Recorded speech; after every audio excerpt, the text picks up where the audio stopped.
Hello everyone, welcome back to my YouTube channel. Today I am teaching you how to make cheesesteak, aka draw bread. This video is very detailed. I am teaching you everything you need to know about making cheesesteak, plus how to start up a business with this recipe. Since it's trending, everybody wants it. The best part, you don't need that machine to make it, just your pan. So if you're interested, keep watching. Before I forget, I'm also going to teach you how to make a very juicy cream like this. Let's get started. These are all the ingredients you'll be needing for this recipe: salt, seasoning, paprika, bell peppers, grated onions, boneless beef, mozzarella cheese, bread, mayonnaise, ketchup, and a little soy sauce.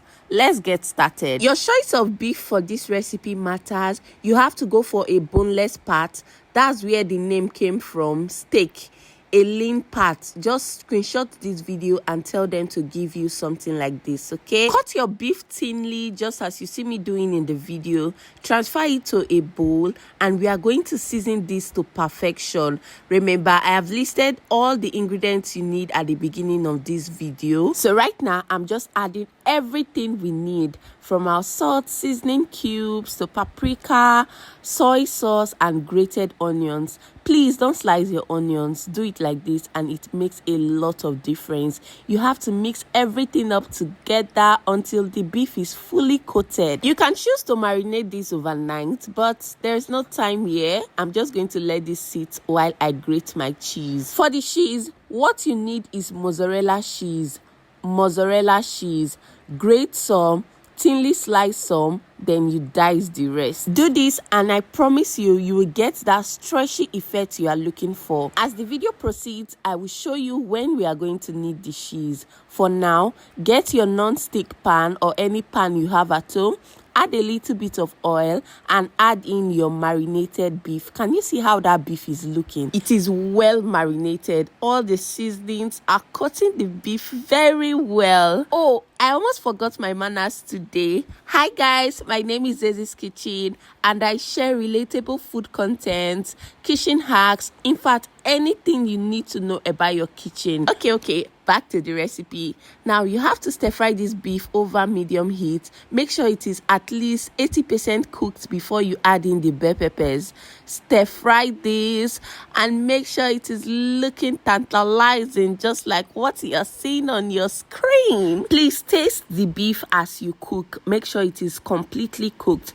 Now let's make the cream mixture. I am using the golden penny mayonnaise. This mayonnaise is a game changer. I added a tablespoon of it to a bowl, added some ketchup. This is my secret ingredient. You are going to take some of that beef broth and you are going to mix it with your cream mixture. Just mix it together and you're going to see that this cream mixture is going to go from 100 to 1000. Give it a good mix until everything is well combined. Can you see what I'm seeing? This is so good, very good. Now bring out your sliced bread. You're going to cut it into two. Don't cut it completely, okay? Just as you cut it for Mishai.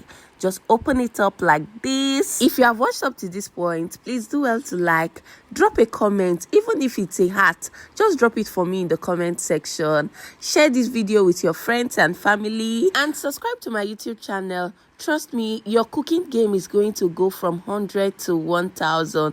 Is it not my recipes again? They're too sure. Spread a thin layer of your mayonnaise on your bread. Then you are going to add in that beef that we cooked earlier. When I tell you this beef was well seasoned and marinated, take it from me guys, it was so juicy and very delicious. The next thing you want to add is your mozzarella cheese. Emphasis on mozzarella cheese. If you want to get that stretchy effect, use this type of cheese, okay? Now spread it on the bread. At this point, everything is starting to come together beautifully and nicely. Ooh. Now you want to cover your bread, cover it up, press it down very well. You know, we are not using that shawarma grill, so you have to press it with your hand. We are not done pressing, no. You are still going to press it later. But for now, get your pan. Yes, that same pan we use in frying the beef. You are going to place your bread on it and toast it beautifully. Remember, we are not using the shawarma grill, so you have to use your hand or any heavy object to press this down. Press the bread very nice so that those cubes of cheese can melt. If it doesn't melt well, it's not going to give you that stretchy effect like what you are seeing online. So make sure you press it so that the cheese dissolves completely. Flip it over and repeat the same process. At this point, your bread is 90% ready. The 10% is just for you to sit down and enjoy it with a cold bottle of zobo. Now let's talk about starting a business with this recipe. Guys, you have to cost well and make sure you are in an environment that is busy. Advertise your business online and people will buy. As always, don't forget to like, drop a comment, share this video with your loved ones, your friends, your families, and please subscribe to my YouTube channel. I will see you in my next one. Bye.